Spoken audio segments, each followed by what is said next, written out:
할렐루야, 반갑습니다. 오늘 들으신 말씀은 계시록 1장 20절을 중심으로 금초대 비밀에 대한 말씀을 듣도록 하겠습니다. 제가 책방 강의를 해야 되니까 쓰면서 하도록 하겠습니다. 본문 말씀 계시록 1장 20절 말씀의 제목은 금초대의 비밀입니다. 금초대의 비밀. 먼저 1장 20절을 한번 같이 읽어보도록 하겠습니다. 계시록 1장 20절 함께 합독합니다. 시작. 내 본 것은 내 오른손에 7별의 비밀과 7 금촛대라. 7별은 7 교회의 사자여 7 촛대는 7 교인이라. 아멘. 요한계시록의 말씀은 사도 요한을 통해서 반모섬에 귀향에 있을 때 예수님께서 친히 찾아오셔서 환상과 계시를 통해서 마지막 때에 되어질 일을 이렇게 기록하게 하신 말씀입니다. 이 말씀은 마지막 때 종들에게 보이시고 말세를 만난 교회들에게 재림주를 알리고 재림주를 맞이하기 위해서 말세를 만난 교회들을 살리기 위해서 기록된 말씀. 그래서 요즘에 계시록 말씀이 열어지고 전해진다는 것은 주님 올 때 마지막 때가 다 되었다는 것을 보여주는 증거라고 할 수가 있습니다. 그래서 사도 요한에게 이렇게 마지막 때에 되어질 일에 대해서 기록하게 하시고 그 중에 계시록 1장 20절에 교회의 비밀과 그 다음에 주의 종에 대한 비밀을 보셨습니다. 1장 20절에 사도 요한이 본 것이 나오죠. 반모섬에 찾아오신 예수님을 통해서 보여주신 것이 있습니다. 물론 계시록 전체 내용이 미래의 될 일에 대해서 보여주시고 기록된 말씀이지만 1장 20절에서 무엇을 보여준다면요, 내 오른손에 7별의 비밀과 7 금촛대라. 그러니까 말씀하면서 7별의 비밀과 금촛대의 비밀을 보여주셨습니다.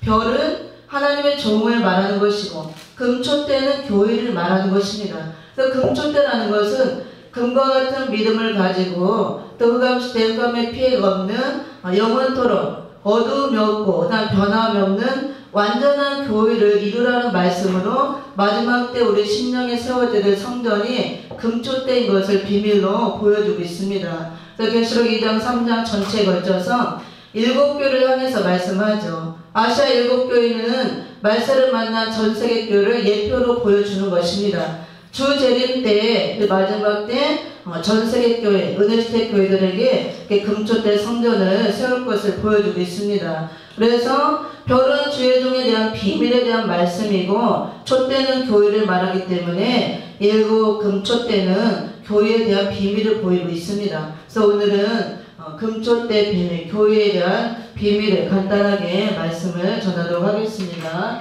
그러면 이제 촛대가 교회라고 그랬죠. 그래서 금촛대는 마지막 때 세워질 교회를 보이는 것이고 마지막 때 세워질 교회는 우리 10년 안에 말씀과 진리를 통해서 세워질 교회를 말합니다. 유형적으로 보여지는 건물 교회를 말하는 게 아니에요. 10년 안에 영원토록 금과 같이 변하지 않는 믿음으로 또 영원토록 불을 밝혀지고 어둠이 없는 변함이 없는 그런 금촛대 성전을 10년 안에 세워야 재림주를 영접할 수 있다는 것이에요. 2장 1절에 보면 예수님께서 촛대 사이에 다니신다 그랬거든요. 10년 안에 금촛대 성전을 이루어야 되지만 촛대서에 예수님이 다니듯이 재림주를 영접할 수 있다, 그 말씀입니다.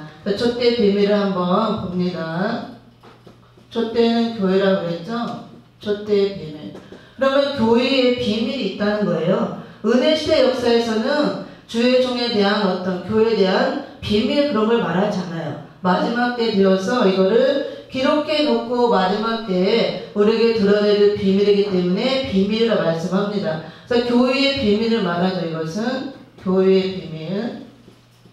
말세를 만난 교회들의 비밀이 있는데 그 비밀이 무엇이냐. 말세가 되면 전 세계에 세워진 모든 은혜시대 교회들이 다 구원받는 것이 아니고 구원받을 교회가 있고 심판받을 교회가 있다는 것. 두 종류로 갈라진다는 게 비밀이에요. 그래서 첫째로 음력교회가 나온다는 것이 비밀입니다. 두 번째로 구원받은 신령한 영적교회, 신령한 영적교회. 이 신령한 영적교회가 바로 금초대 교회를 말하죠. 음력교회는 계시록 17장 1절 4절에서 잘 보여주고 있고, 신령한 영적교회는 계시록 12장 1절 6절에서 잘 보여주고 있습니다. 말세가 되면 이렇게 교회에 비밀이 있다 말해 주셨는데, 무엇이 비밀이냐? 예수 믿는다고 해서, 교회라고 해서 다 구원을 받는 것이 아니고, 주님 올 때가 되면 이렇게 잘못 믿는 교회와 올바르게 바로 믿는 교회로 갈라진다는 거. 그래서 음력교회는 말 그대로 잘못 믿는 교회를 말해요. 잘못 믿는 교회. 그래서 이 교회는 주님이 오실 때 심판의 대상이 되는 교회입니다. 심판받는 교회. 심판받는 교회. 또 교회가 주님 올 때 되면 다 구원받는다 하면 안 돼요. 성경대로 보면은 어떻게 교회가 심판받는지 할 수 있겠지만 성경에 분명히 다 기록되어 있습니다. 예언서에도 나와 있고, 주님께서 심판으로 오실 때 성전에서부터 먼저 심판을 한다고 그랬어요. 늙은 자들부터. 나이 많아서 늙은 사람이 아니고 신앙적으로 늙은 자들. 그래서 이렇게 교회가 다 구원이 아니고, 간판 걸어놓고 내가 교회 다닌다고 주의 종이라고 다 믿는다고 구원이 아니고, 음력교회, 잘못 믿어서 심판받는 교회, 그 다음에 신령한 영적교회, 금초대 교회를 세워줘서 재림들을 영접하고 구원받을 교회로 나뉜다는 것이 비밀이에요. 이걸 비밀로 보여줬다고 합니다. 계시록 전체에 이것들이 다 나와요. 여기서 이렇게 말했지만, 신령한 영적교회는 바로 잘 믿는 교회죠. 바로 믿는 교회. 그래서 이 교회는 구원받는 교회예요. 구원받는 교회. 그럼 이 구원은 어떤 교회냐? 어떤 구원이냐? 우리가 은혜시대 역사에서 이미 예수를 믿음으로 구원을 받았죠. 그래서 영혼 구원을 말하는 게 아니에요. 주 재림 때는 영육 구원을 말하는 겁니다.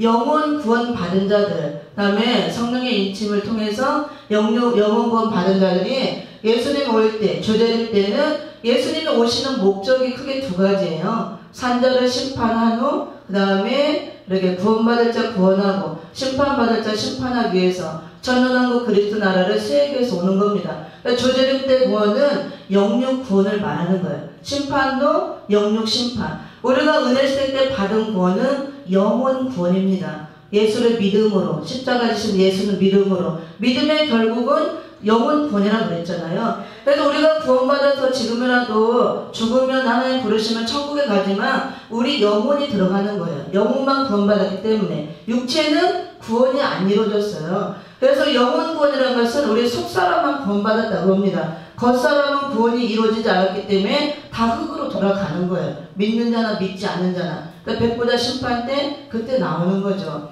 근데 주재림 때 구원은 속사람과 겉사람까지 구원을 말해요. 그래서 재림주를 영접하기 위해서는 영육 구원 받아서 변화 성도가 돼야 재림주를 영접할 수가 있는 겁니다. 바로 그걸 말하고, 그래서 마지막 때 신령한 영적교회는 구원받는 교회로, 바르게 믿는 교회로 재림주를 맞을 준비가 된 그런 신부, 단장이 된 교회에서 이 구원은 바로 영육 구원을 말합니다. 그래서 이렇게 초대 비밀은 교회의 비밀을 보이고, 말세가 되면 전세계 교회가 다 구원받는 것이 아니고 음력교회, 잘못 믿어서 심판받는 교회가 나온다는 것이 비밀이고, 또 바르게 잘 믿음으로 신령한 영적교회를 세워줘서 바로 믿는 교회, 구원받는 교회가 나온다는 것이 비밀입니다. 그래서 오늘은 짧은 시간에 다 할 수 없으므로 신령한 영적교회는 다음 시간에 하도록 하고, 음력교회는 어떤 교회인가, 또 어떤 형태로 나오는지 한번 보도록 하겠습니다.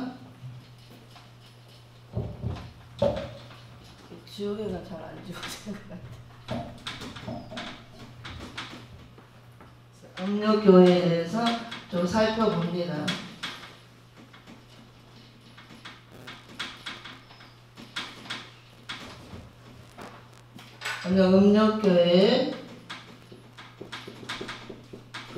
음력교회는 한마디로 말하면은 세속화된 교회를 말하는 거예요. 그래서 다른 용어로는 바벨교회라고도 합니다. 바벨이라는 교회. 바벨이 혼잡화되었다, 세속화되었다 그런 뜻이잖아요. 그래서 이 교회는 바벨교회라고 해요. 그래서 세속화된 교회. 교회 안에 바벨 세상에 들어오고, 우리 또 개개인이 다 교회잖아요. 고린도전서 3장 16절에 성령 받으면 성령이 너희 안에 있으므로 너희 마음이 성전이라 그랬습니다.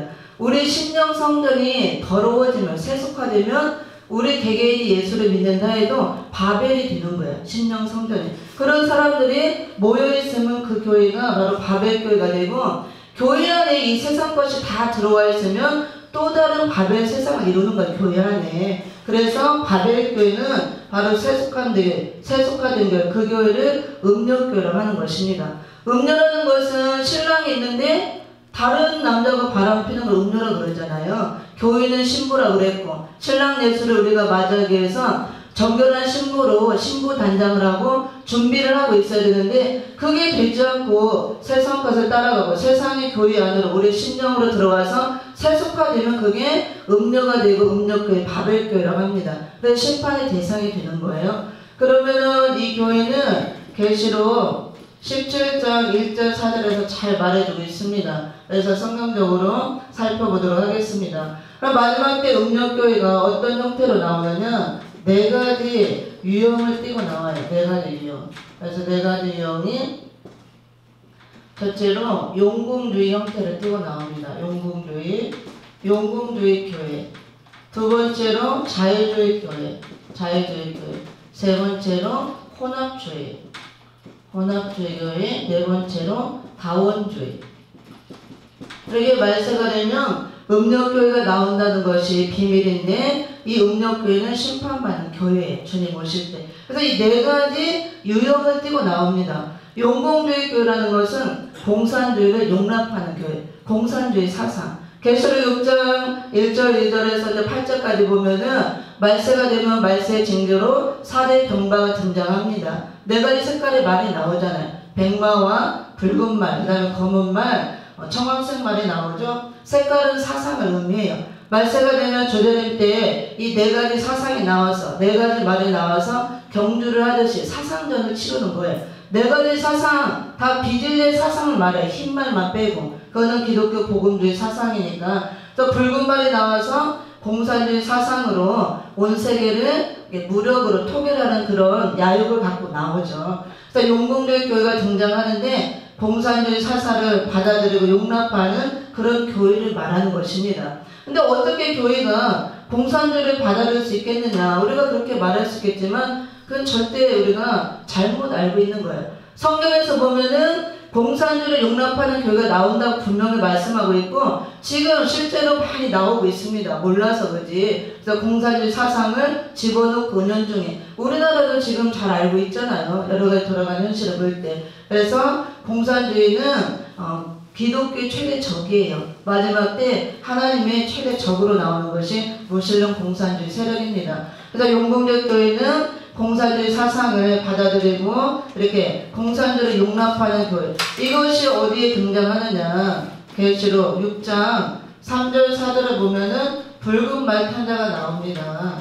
붉은 말 탄자. 이게 공산주의 세력이에요. 공산주의 세력. 무력을 갖고 나오는 세력. 세계를 공산화시키기 위해서. 그래서 계시록 17장 3절에 보면은, 계시록 보도록 할게요.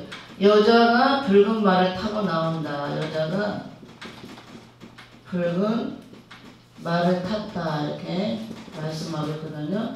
그래서 이 여자는 교회를 말하는 겁니다. 계시록에서 계시록 12장 1절 6절에 해를 옷 입은 신령한 영적 교회가 나오고, 그 교회는 이제 구원받는 교회. 17장 1절 4절에서는 자줏빛과 붉은 옷을 입고 붉은 말을 탄 여자가 나옵니다. 자줏빛과 붉은 옷을 입은 게 바로 음료가 입는 옷을 말하는 것이고, 붉은 말을 탔다는 것은 이 붉은 말의 세력이 무슬림 공산주의 세력인데, 공산주의 세력과 손을 잡고 야합을 했다, 한합을 했다, 용납했다, 그걸 말하는 거예요. 그래서 공산주의와 하나하고 야합하고 공산주의를 용납하는 그런 교회가 나올 것을 보여주고 있습니다. 계시록 17장 3절에서 여자가 붉은 말을 탔다는 것은 이 붉은 말이 공산주의 세력을 말하기 때문에 공산주의와 손을 잡고 야합했다, 용납했다, 공산주의 사상을 받아들였다 그런 뜻이에요. 그래서 그 교회가 음력교를 말하고 마지막 때 이렇게 음력교가 나올 것을 여러 곳에서 보여주고 있고 대표적으로 해서 이렇게 볼 수가 있습니다. 한번 찾아서 봅니다. 계시록 6장 3절 4절을 찾아봅니다. 6장 3절 4절 같이 시작. 둘째 일을 되실 때 내가 들으니 둘째 생물이 말하되 오래 하노니 이에 붉은 다른 말이 나오더라. 그 탄자가 허락을 받아 땅에서 화평을 취하여 버리며 서로 죽이게 하고 또 큰 칼을 받았더라. 아멘. 붉은 다른 말이 나왔다 그랬죠. 그래서 이 붉은 말 탄 세력들은 무슬림 공산주의 세력으로 세계 땅 3분의 1의 평화를 제하고 이렇게 붉게 물들이게 해서 하나님의 허락을 받고 큰 칼을 받고 무력을 갖고 나온 세력이에요. 공산주의도 하나님의 허락해서 나온 세력이다 그 말씀입니다. 계시록 17장을 봅니다. 17장 3절 시작. 곧 성령으로 나를 데리고 광야로 가니라. 내가 보니 여자가 붉은빛 짐승을 탔는데 그 짐승의 몸에 참남된 이름들이 가득하고 7머리와 10뿔이 있으며 그 여자는 자줏빛과 붉은빛 옷을 입고 금과 보석과 진주로 꾸미고 손에 금잔을 가졌는데 가증한 물건과 그 음행에 더러운 것들이 가득하더라. 아멘. 이게 음력교를 보여주는 말씀입니다. 그래서 3절에 여자가 붉은빛 짐승을 탔다 그랬죠. 여자는 교회를 말하는 거예요. 육적인 여자를 말하는 것이 아니고 그러니까 붉은빛 짐승을 탔다는 것은 계시록 6장 3절 4절에 등장하는 붉은 말 탄 세력 무슬림 공산주의를 이렇게 등이 없고 손을 잡고 야합하고 나왔다 그거예요. 공산주의와 야합했다. 비진리 사상을 받아들였다. 그러므로 말세로 만난 교회들 중에 음력교회가 등장할 것을 7교회에서도 두아드라 교회도 나오고 여러 곳에 나오지만 이렇게 보여주면서 네 가지 유형으로 나올 것을 보여주고 있고 첫째가 용봉주의 교회로 나올 것을 보여주고 있습니다. 공산주의를 용납하는 교회, 그 사상을 받아들이는 교회. 붉은 말 무슬림 공산주의 세력은 공산주의 사상이죠. 다 비진리 사상이에요. 복음주의가 아니고. 그래서 음력교회가 나올 것을 보여주고 있으며 그 다음에 또 자유주의 교회. 말씀을 무시하고 진리가 아니고 말씀 따라 이렇게 세속화된 거죠. 전부 다 이게 자유주의, 혼합주의, 다원주의. 그래서 종교 혼합주의, 종교 통합주의. 우리가 잘 알고 있는 WCC 대표적으로 전부 다 여기에 들어간다고 할 수가 있습니다. 다원주의. 그래서 예수 외에도 구원이 있다 주장하는 거. 그래서 마지막 때가 되면 전 세계에 있는 은혜시대 교회들이 잘못 믿는 교회들이 나오는데 그런 교회는 음력교회에서 이렇게 세속화된 바벨교회라고 합니다. 이런 교회가 심판의 대상이 되는데 네 가지 유형을 띠고 나온다는 것을 이렇게 보여주고 있습니다. 그 다음에 우리가 마지막 때 음력교회가 나올 것을 사도 요한을 통해서 금초대 비밀로 보여줬고 이 교회는 예수님이 오실 때 심판의 대상이 되는 교회예요. 그래서 어떻게 심판을 받느냐 또 어떻게 이것이 나눠지는가 조금 더 구체적으로 성경적으로 보도록 합니다. 이게 잘 새 거라서 잘 안 지워지나 봐요. 많이 쓰질 않아서. 그래서 갑자기 계시록에 나와서 계시록 때 예수님이 이렇게 교회가 심판받는다는 것이 아니고 이미 이런 것들은 창세기부터 마지막 때 교회가 갈라질 걸 보여주고 있으며 이 마지막 때 이제 성경을 완성 짓는 때 결론 지을 때가 되므로 예수님께서 이렇게 말씀하고 있고 여기 이제 예수님께서도 마태복음에서 많이 예시로 보여줬어요. 마태복음을 통해서 우리에게 예시로 말세를 만나는 시대 교회들이 음력교와 신령한 영적교로 갈라질 걸 보여줬습니다. 먼저 마태복음 3장 우리가 다 아는 말씀이에요.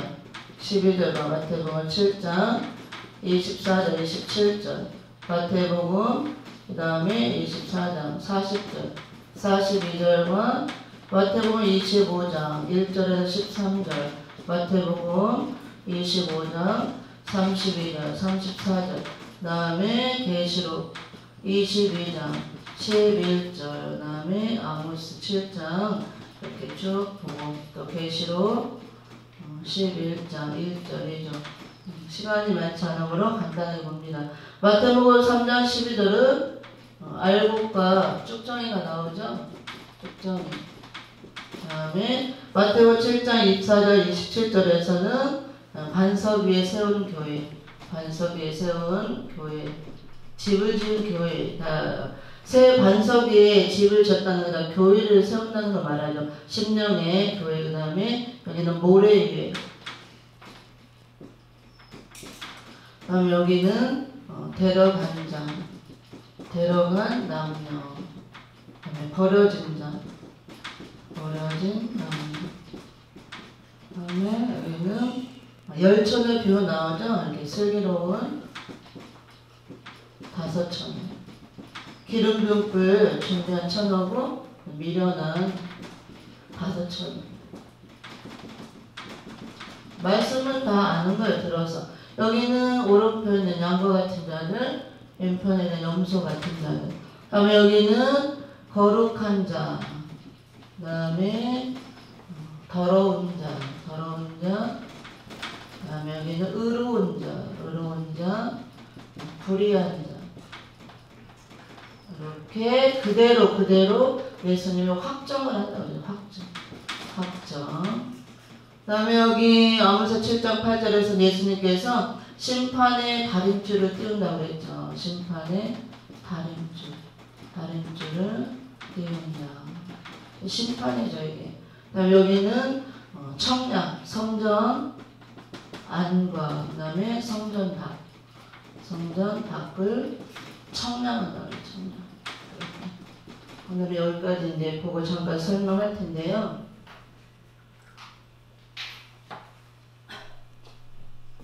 금초대 비밀에서 구원받은 신령한 영적 교회와 심판받은 음력 교회를 나눈다는 것이 비밀이라고 했습니다. 교회의 비밀. 이 시간은 음력 교회에 대해서 보여주는데 그것이 갑자기 계시록 시대에 와서 이렇게 하나님이 가르고 심판한다는 것이 아니고 이미 창세기부터 이게 갈라진 것이고 마지막 때에 교회가 이렇게 두 그루로 갈라질 것을 예수님도 사복음에서 다른 곳으로 예시로 보여줬다 그거예요. 우리가 은혜시대 역사에서는 이걸 잘 몰랐죠. 이렇게 이제 가르는데 그때는 가르는 때가 아니죠. 은혜시대는 누구든지 다 십자가 지신 예수를 통해서 다 오라 구원받는 시대이기 때문에 말세는 그게 아니고 다시 오시는 재림주를 맞이하기 위해서 갈라내는 거예요. 그래서 알곡이 된 자들 다 곡간으로 드린다고 그랬고 쭉정이가 된 자는 불에 던진다고 그랬죠. 제시오는 재림주는 심판을 하러 오시기 때문에 그렇습니다. 심판하고 알곡들은 출수해서 곡간에 드리기 위해서 오시는 거예요. 목적이. 초림주는 영혼을 구원하기 위해서 오는 거고 재림주는 갈라내서 알곡된 자, 의인이 된 자를 영접하러 오는 거예요. 모시러 신고된 자들. 그게 다르다고 봅니다.